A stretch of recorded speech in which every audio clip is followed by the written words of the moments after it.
Sebagai manusia mukallaf wajib yakin seyakin-yakinnya bahwa Rasul itu bersifat fatonah. Rasul itu Superman, manusia yang super. Rasul itu jenius. Rasul itu tangkas, cekatan, cerdik, pandai, bukan pandai doang, tapi bijaksana. Assalamualaikum warahmatullahi wabarakatuh.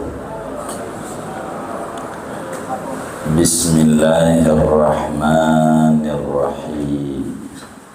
Alhamdulillahi rabbil alamin.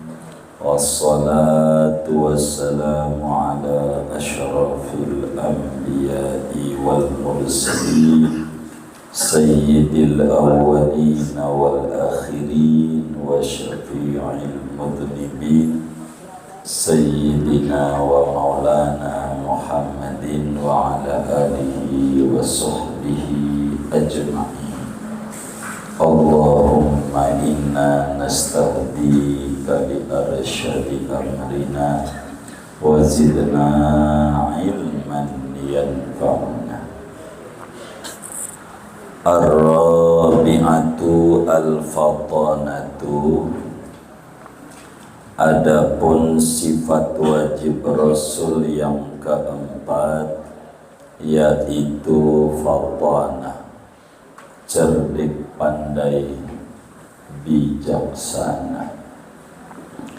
Wa ma'naha at-tayaqqudu wal intibahu bihaitsu takunu fihim quwwatun ala ilzamil khusumi wa ifhamihim wa ibtali da'awihim al-batilati bil hujajil wadihati. Adapun makna fatanah yaitu kepintaran dan kecerdasan, dengan sekira-kira ada pada para rasul kemampuan atas mengalahkan lawan-lawannya dan mematikan mereka dan membatalkan dakwaan-dakwaan sesat mereka dengan argumen-argumen yang jelas. Wal muradu kaunuhum akmalal khalqi fin nabahati wal fahmi. Dan adapun yang dimaksud yaitu keadaan para rasul yaitu paling sempurnanya makhluk pada kepintaran dan pemahamannya.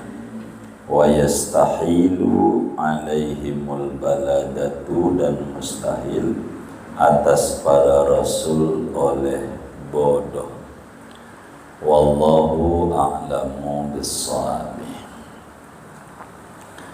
Saudara sekalian yang mulia,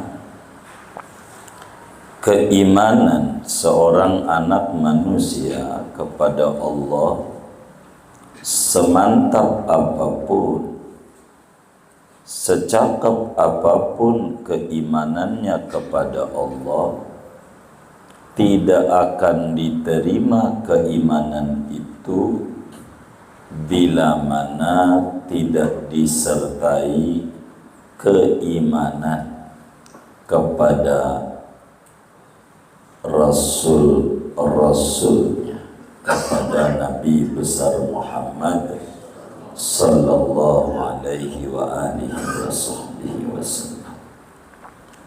Atas dasar itu wajiblah kita mengenal Rasul dengan artian mengenal ciri-ciri dasar, sifat-sifat para Rasul.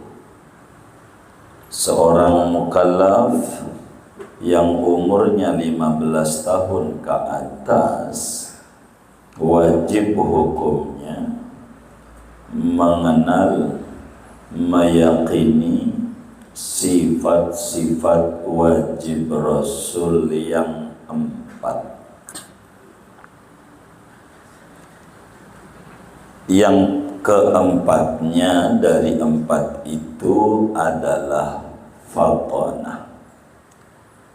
Malam hari ini kita akan membedah tentang sifat wajib Rasul keempat, yaitu sifat fatonah. Fatonah itu seorang Rasul itu adalah Superman.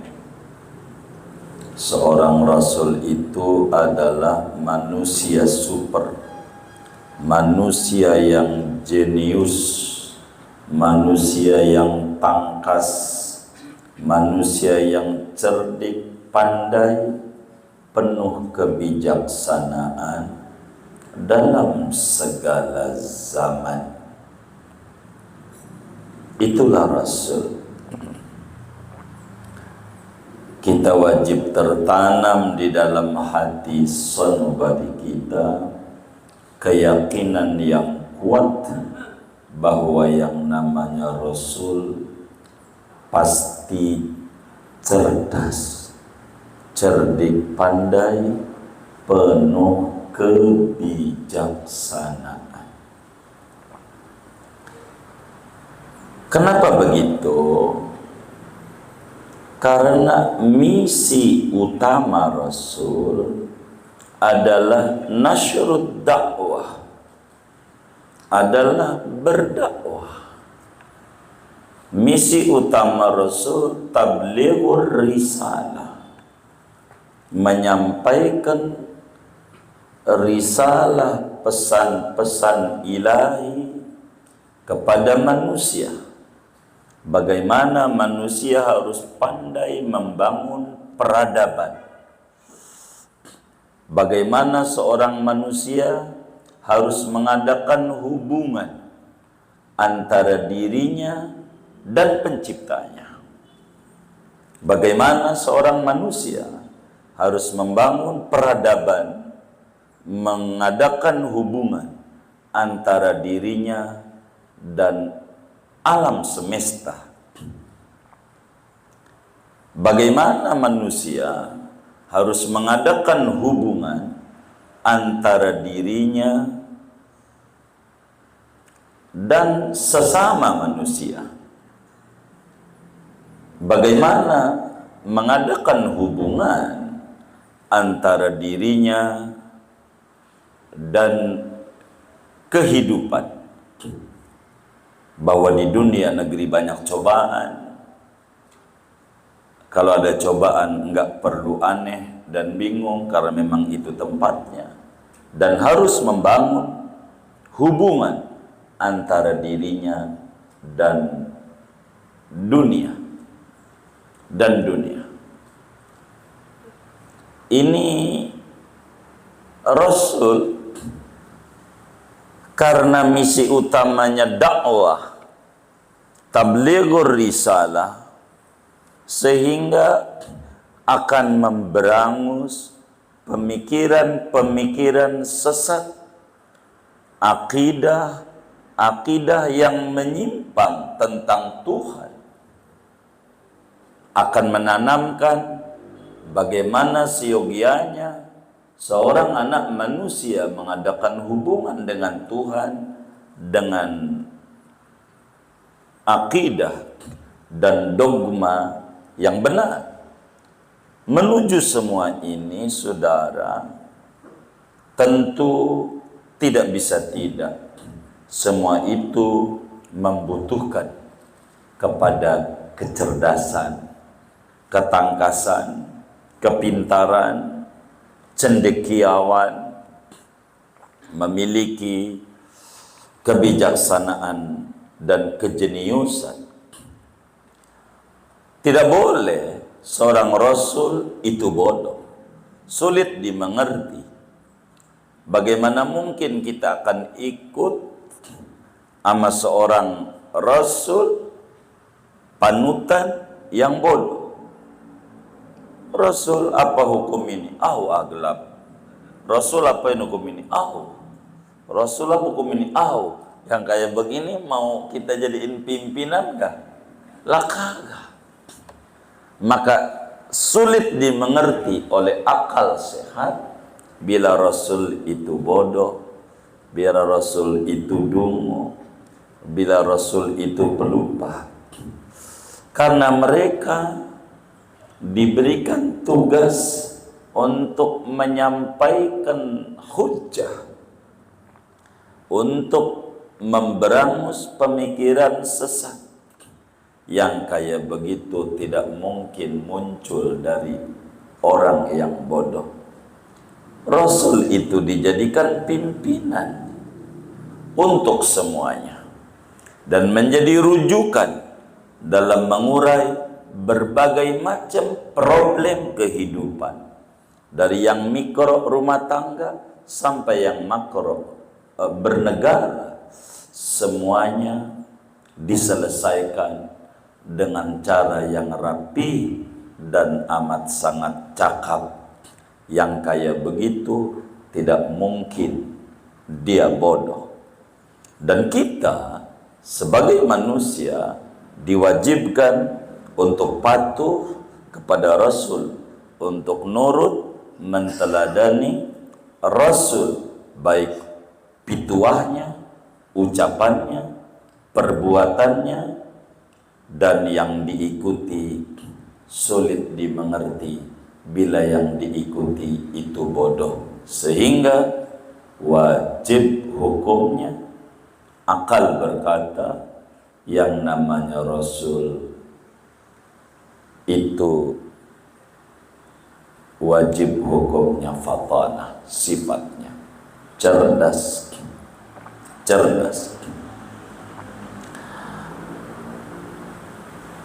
Karena itu wa ma'naha tayaqqudu wal intibar bihaitsu takunu fihim quwwatun ala ilzamil khusum wa iqhamihim wa ibtali da'awihim al-batila bil hujajil wadihati.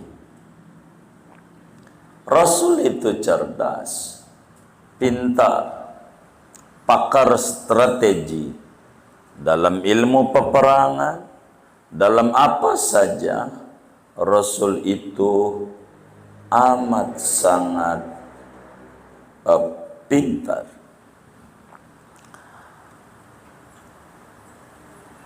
Bagaimana di dalam kitab Sahihul Bukhari, Imamul Bukhari riwayatkan,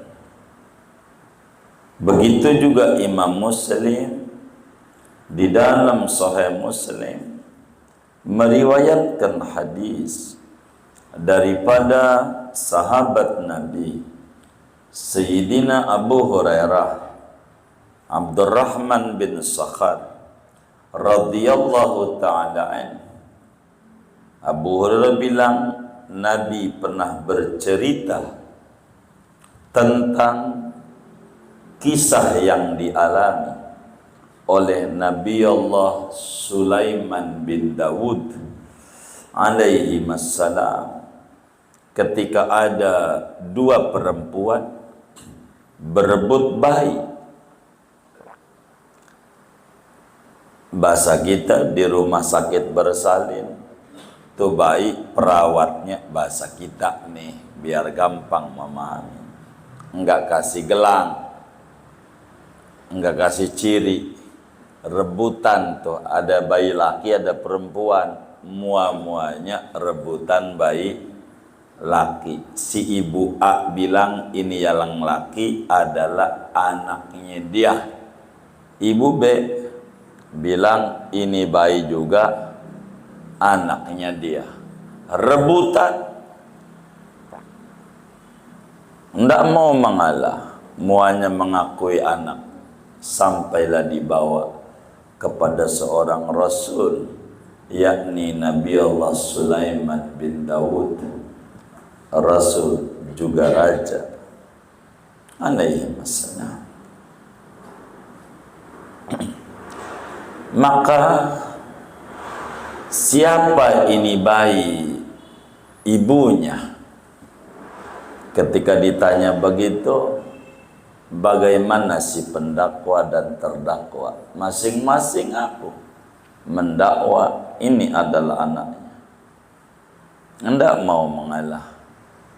Maka Nabi Sulaiman, seorang nabi yang memiliki fatana, kecerdasan, baik keputusan dari apa yang dilontarkan dari ibu ini dan ibu ini, maka bayi ini akan saya belah dua. Asyukuhu bainakuma, ku belah separuh buat ente, separuh buat ente, biar adil, karena masing-masing rebutan. Maka kemudian kata ibu yang A, wahai Nabi Sulaiman, jangan dibelah dua, kasih dia aja,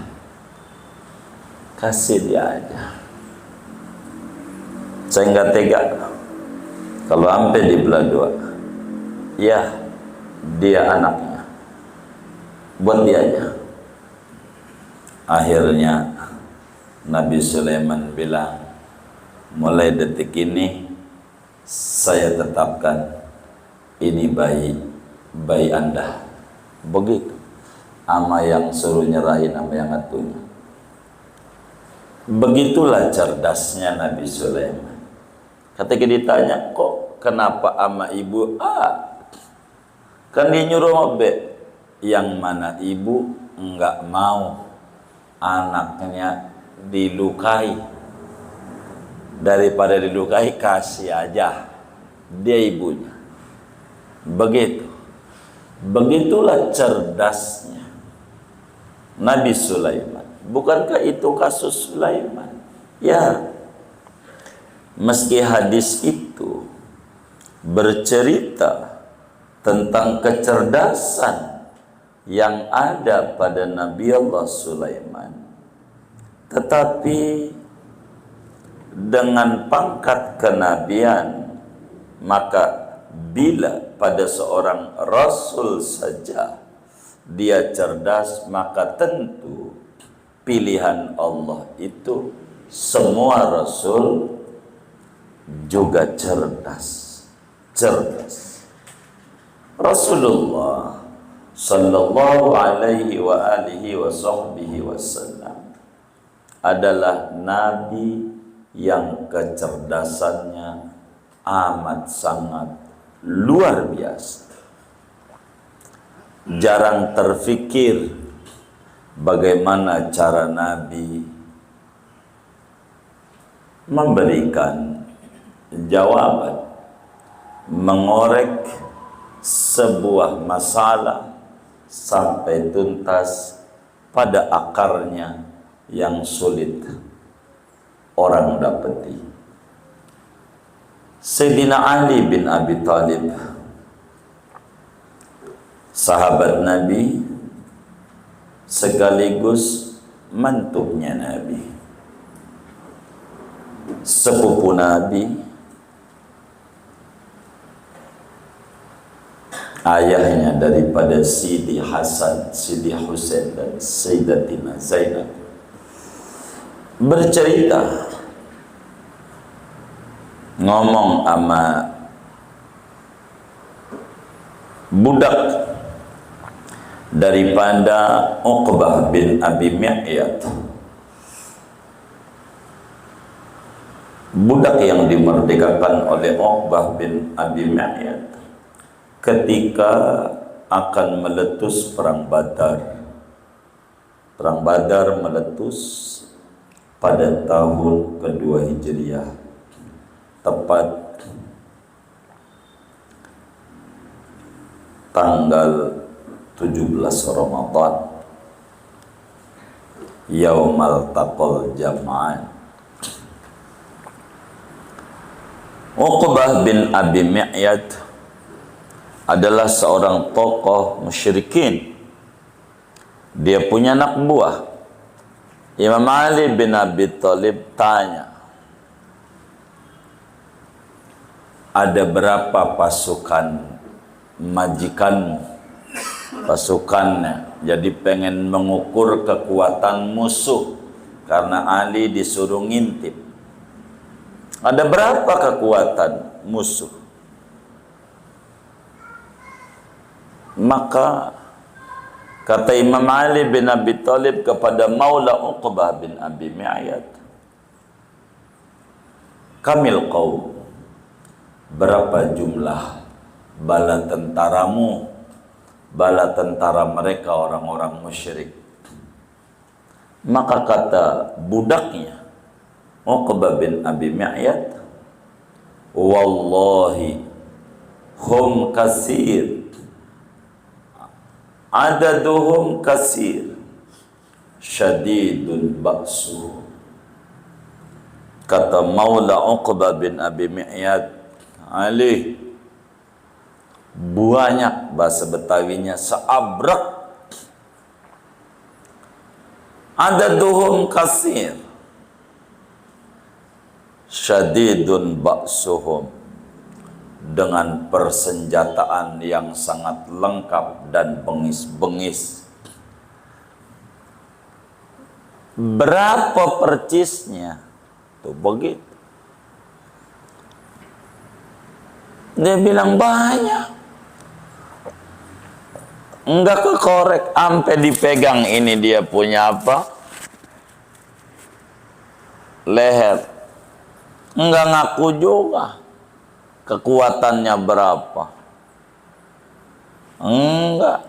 Pokoknya banyak. Begitu.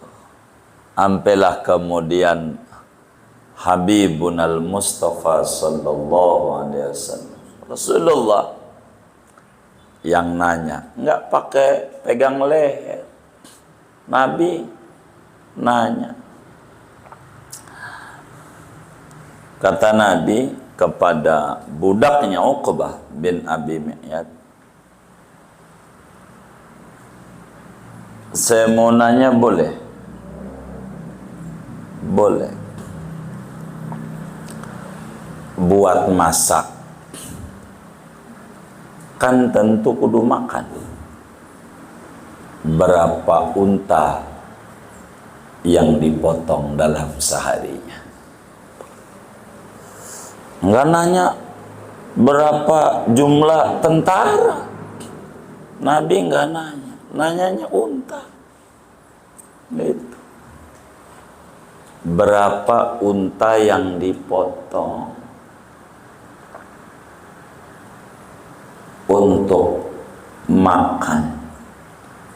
Dia bilang, oh, unta yang dipotong, pengen tahu? Iya, per hari 10 ekor. Jawab. Orang Arab, 1 ekor unta udah umum untuk 100 orang. Begitu. Jadi nggak perlu nanya ada berapa tentara. Cerdas. Berapa ekor unta buat masaknya? Pokoknya asyaran fi kulli yaum. 10 saban hari itu 10. Nabi udah ngitung 1000. Orang satu unta 100. Nah 100 kali 10 1000. Sahabat ngangguk-ngangguk. Cerdas. Emang juga Nabi masih sifat wajibnya faton cerdas. Enggak nanya kekuatan, tanyanya makan. Itulah yang cerdas. Diriwayatkan dulu Sunan Gunung Jati Syarif Hidayatullah, kala Sultan Hasanuddin mondok di Banten, mondok dulu, enggak ujuk-ujuk jadi raja Sultan Hasanuddin. Wong Islam udah banyak di Banten. Pulang ke Cirebon sama Sunan Gunung Jati, enggak ditanya tuh sama Sultan Hasanuddin sama Sunan Gunung Jati, lu tong ngaji apa di Banten? Enggak. Yang ditanya sama abaknya Sultan Hasanuddin itu, tong, lo sehari berapa kali? Yang ditanya itu orang cerdas tuh begitu. Sehari berapa kali? Dia bilang 2 kali. Belum pinter. Mondok lagi. Suruh mondok lagi. Sampai kemudian ditanya, pulang lagi. Berapa mu dalam sehari? Sekali. Belum pintar. Masjid yang pertama kali diinjak tuh namanya Masjid Kasunyatan, paling tua depan Maulana Yusuf. Tua. Itu yang diinjak oleh Sultan Hasanuddin. Masjid Agung Banten belum ada, masih mondok. Sampai ditanya sama Sunan Gunung Jati, rahimahullahu rahmatal abrar, berapa lo seminggu sekali? Belum pinter. Terus banyak nih, tapi saya bukan ke sana karena lagi berbicara Rasul. Kenapa nanyanya Kalau tukang berarti doyan makan. Begitu. Gitu. Kalau nggak doyan berarti kerjaannya puasa. Begitu. Tanya sampai sebulan sekali belum pintar. Begitu. Yang ditanya itu Riyadhah. Yang ditanya. Orang pintar tuh begitu. Nggak langsung. Tapi paham arah itu. Begitu. Paham. Begitu. Paham. Yang kayak begitu. Itu mah ada orang pulang haji ditanya, di Arab panas enggak? Emang dari tahun dal juga panas. Jangan ditanya yang kurang berfaedah tuh. Yang kayak begitu, tanya panas. Begitu. Di Arab ada unta enggak? Jangan tanya. Begitu, yang kayak begitu. Enggak ada faedah. Apa perjalananmu haji ini? Begitu. Nikmat enggak? Nikmatnya bagaimana? Begono. Jangan nanya panas, berapa derajat. Hotelnya bagaimana? Tidur yang paling enak di rumah sendiri. Dibangunin bini, tendang kalau masih ngantuk. Bener nggak? Tuh, yang nyengir-nyengir ini saya curiga. Yang kayak begitu mah biasa. Jangan nanya yang kagak-kagak. Yang kayak begitu. Dia tanya, ada sayur asem nggak? Jangan tanya, tuh dijoglo tuh saduci tuh, mana tuh orangnya tuh? Oh ada, joglo, jangan surut asem di Arab. Jadi yang kagak-kagak.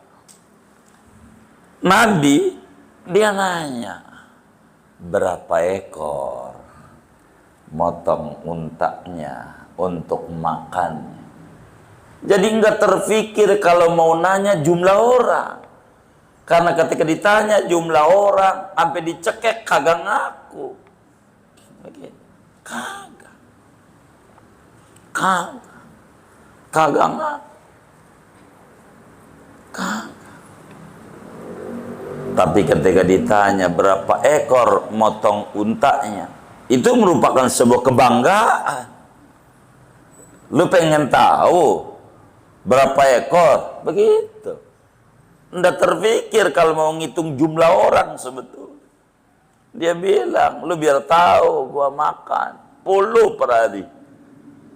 Oh 10. Udah. Padahal Nabi udah ngitung 1000. Maka perang Badar tuh 1000 lawan 313. Mana? 313. Tuh begitu. Dikit menang. Begitu. Cerdas. Begitu. Kalau kita di negeri ini, Muslim banyak. Kalah mulu suara Islam. Partai Islam banyak enggak? Enggak ada di atas-atas. Kayaknya enggak. Al-Fatonatu. Kurang cerdas. maka kita harus belajar cerdas agar supaya benar, enak. Rasul itu cerdas. Bagaimana cara menasihati orang? Cerdas Nabi. Udah kita sering sampaikan pada kajian tabligh. Ada orang, dia berkata, saya ini pengen masuk Islam, tapi saya tidak boleh larang buat saya main perempuan. Jangan dilarang. Kata sahabat yang lain, enggak perlu yang kayak begini, ngotor-ngotor Islam. Di Islam aja banyak yang kayak begitu, nambahin lagi gitu, gak usah. Tapi Nabi enggak apa, sadar. Udah sadar ditanya, bagaimana kalau ibumu ada yang memperkosa? Saya bunuh. Setuju enggak? Boleh setuju, saya kagak ridho. Bagaimana kalau anakmu? Sama. Bagaimana kalau sama? Yang kamu permainkan itu, kalau enggak ibu dari anaknya, anak dari ibunya, saudara dari saudaranya, sama. Mulai jiwanya mulai mikir, salah berarti saya. Egois ini. Begitulah cara Nabi. Maka kecerdasan yang amat sangat luar biasa yang dimiliki oleh Nabi besar Muhammad sallallahu alaihi wa alihi wasallam. Cerdas. Nabi cerdas. Sehingga saudara, wajiblah kita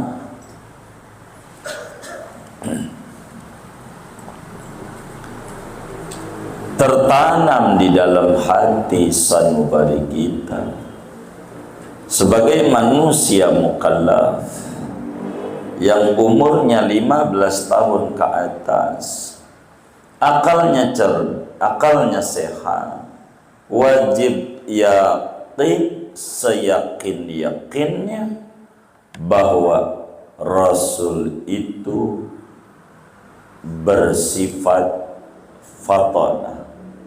Rasul itu Superman, manusia yang super. Rasul itu jenius. Rasul itu tangkas, cekatan, cerdik, pandai, bukan pandai doang, tapi bijaksana. Bijaksana. Cerdasnya amat sangat luar biasa. Maka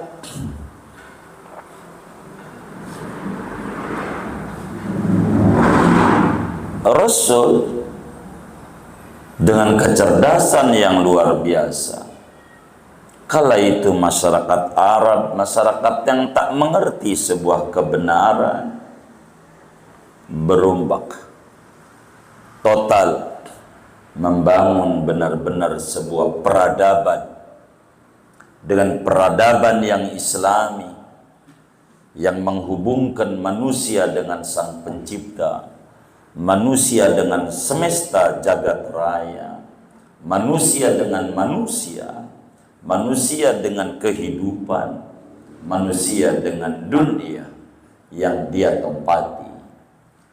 Ini tidak mudah membangun al-hadarah al-islamiyah. Ini kecerdasan yang amat sangat luar biasa. Perjalanan hijrahnya saja, betapa Nabi ditunggu. Madinah adanya sebelah utara Mekah, Mekah sebelah selatan Madinah, Madinah sebelah utara Mekah. Ditunggu di utara karena jalannya mesti ke sono. Nabi pergi dulu ke arah selatan Gua Sur. Begitu. Jadi strategi emang cerdas. Kenapa? Enggak terbayang mau kemana ke sono. Kagak ada jalur Madinah ke arah Yaman. Mau ngapain? Enggak ketemu jalurnya. Madinah mana nemu? Iba kita mau ke Jawa, larinya ke arah Serang. mana ketemu. Tapi begitulah strategi Nabi. Begitu. Tidak ketemu.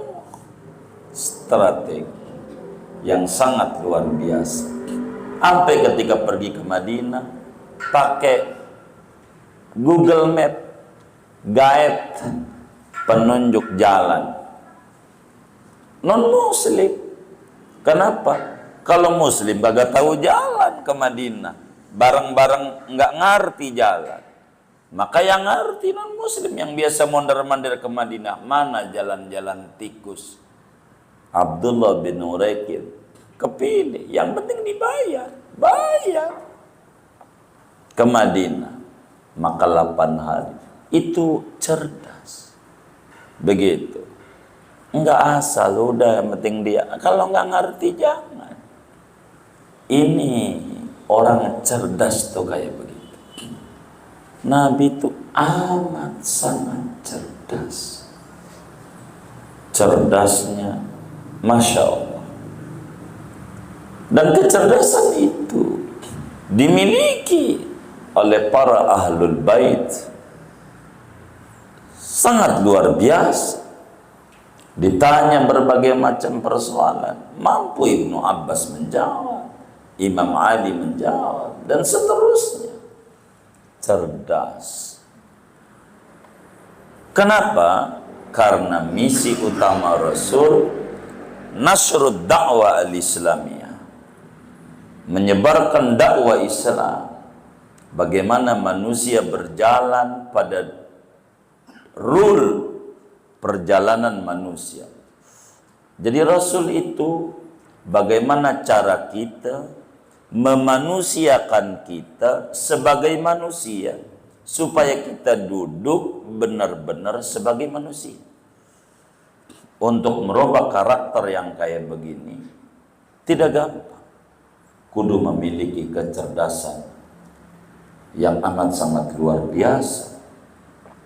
Merubah karakter orang, mendidik dengan orang yang sangat-sangat luar biasa. Terus cerdas, amat sangat hebat kecerdasan. Dan Rasul bagaimana menangkis daripada jawaban-jawaban ketika orang-orang yang menyimpang. Bagaimana kasus Nabi Ibrahim dengan Raja Namrud. Satu hari Nabi Ibrahim masuk ke kelenteng, ke gereja. Itu patung-patung dipatahkan lehernya pada tumbang. Cuman atuk doang yang gede, enggak diapa-apain. Itu kampaknya ditaruh aja di lehernya, enggak dihabisin semua. Cerdas. Karena mau mematahkan pendapat, caranya begitu. Patahin semua patung, sisain atu yang gedenya. Maka ketika Raja Namrud mendengar Tuhannya pada patah, tinggal yang gede doang atu, Ibrahim disidang. Siapa ini? Kayaknya nggak ikut kumpul Ibrahim. Panggil. Kata Raja Namrud, Quran bercerita bagian ini. A'anta fa'alta bi'alihatina ya Ibrahim. Apakah ente yang matah-matahin ini patung ini yang hancurin? Cerdas Nabi Ibrahim dengan jawaban, bal fa'alah kabiruhum hadha. Begitu. Kata Ibrahim, bal fa'alahu kabiruhum hadha. Pikir Raja Namrud. Ketika ditanya, ente yang hancurin? Kata Nabi Ibrahim menjawab, bal fa'alahu kabiruhum hadha. Yang mengerjakannya, ia mengerjakannya yang gede ini. Iya ngerjainnya yang gede ini, dipikir yang gede ini yang matahinnya. Pikir Raja Namrud, yang gede ini yang matahinnya. Ketika Nabi Ibrahim bilang bal fa'alahu kabiruhum hadza, dikata kabiruhum jadi fa'il daripada fa'ala oleh Raja Namrud, padahal dia jadi mubtada, kalimat baru. Ente yang ngancurin? Iya ngancurinnya gede ini, dipikir yang gede ini ngancurin. Maka dia bilang ngomong aja kagak bisa, jangan kagak bisa gimana ngancurin, katanya tinggal dipatahin. Yang kayak begitu disembah begitu. Padahal Nabi Ibrahim tidak bohong, yang gede ini, yang gede ya ini, yang ngancurin mah ya Ibrahim yang ngancurin. Tapi dia agak kebaca bahasa ini, dicontoh oleh Imam Syafi'i. Ulama-ulama madhab itu memiliki fatan, kecerdasan yang luar biasa.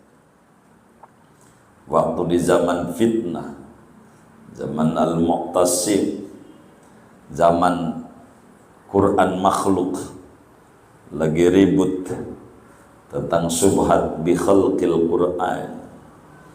Quran itu makhluk. Imam Syafi'i ditanya, Quran qadim apa hadis? Baru apa qadim Quran? Imam Syafi'i yang lain, kiai-kiai ada yang dipancung, Imam Ahmad di penjara, Imam Syafi'i lolos. Islam memiliki kecerdasan yang luar biasa. Ketika ditanya Imam Syafi'i, apakah Quran itu qadim apa baru? Maka Imam Syafi'i langsung jawab dengan penuh ketenangan, wahai Tuan Raja, Taurat kitab suci, Taurat, Zabur ini kitab suci, Injil, Quran ini semua baru. Itu raja nyengir-nyengir, ditanya atuh jawabnya semua lolos, enggak dihukum. Maka Imam Syafi'i ditanya oleh murid-muridnya, kok begitu? Raja gak lihat ini semua tuh, ini jelunjuk baru, ini jari tengah baru, kelingking baru, jari manis kelingking baru. Quran makalam qati, dia kagak ngerti, cerdas. Begitu namanya cerdas. Dan kita dengan ngaji sifat fatonah ini dituntut oleh agama supaya kita memiliki kecerdasan dan kebijaksanaan. Caranya ilmu. Kalau orang tidak berpengetahuan akan kesulitan untuk menuju sebuah kecerdasan dan kebijaksanaan.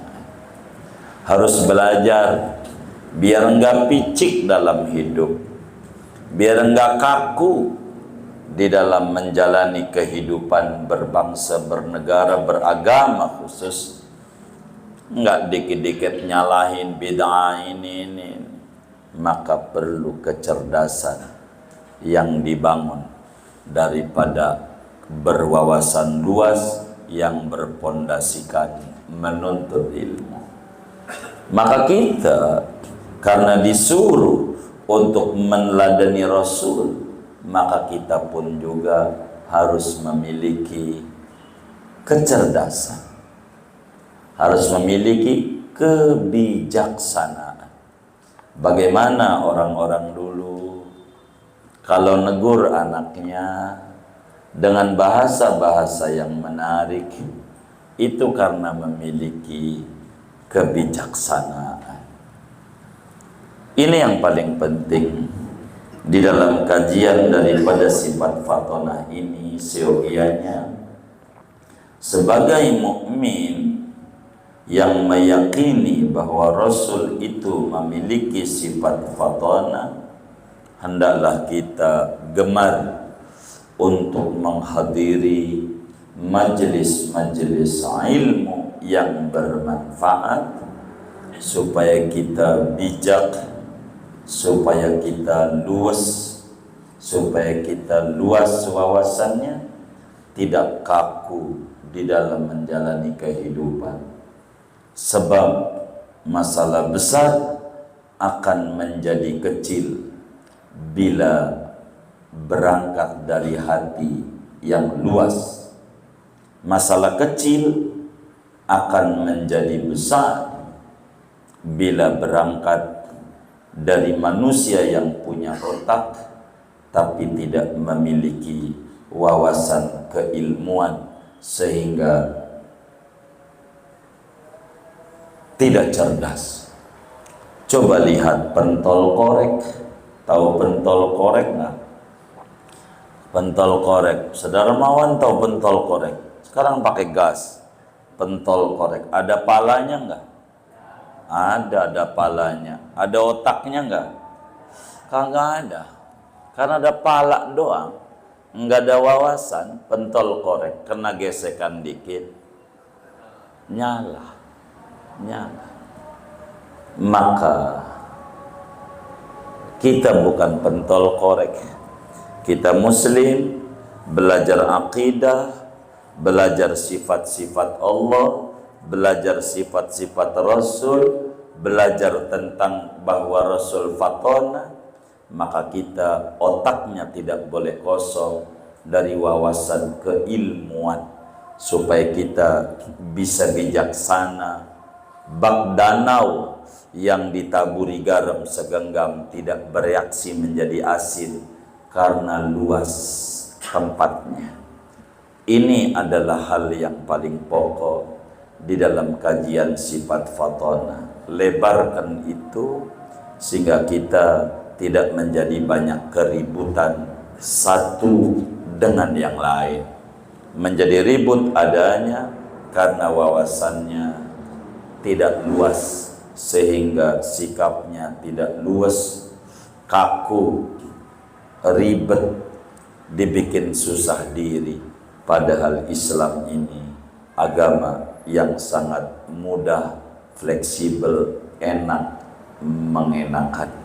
Oleh karena itu, dengan kita mengkaji sifat fatona, bagaimana kita jadi muslim, harus memiliki kecerdasan demi dakwah Islamiyah, demi penyambung lidah Rasul untuk ud'u ila sabili rabbik bil hikmah wal mau'izatil hasanah wajadilhum billati hiya ahsan. Maka jawablah dengan jawaban yang cerdas, agar supaya orang mengerti luhurnya ajaran Islam. Dan itulah yang menyebabkan idza jaa nasrullahi wal fath wa ra'aitan nasa yadkhuluna fi dinillahi afwaja, berbondong-bondong. Karena cerdas, dan muslim harus memiliki kecerdasan dan kebijaksanaan dengan belajar pengetahuan-pengetahuan untuk mengikuti dan meneladani para rasul-rasul Allah, khususnya Habibun al-Mustafa sallallahu alaihi wasallam. Segini aja ngaji kita, nggak usah banyak-banyak. Ada yang ditanya mungkin dari materi ini atau di luarnya, sebelum doa dipersilakan. Wallahu a'lam.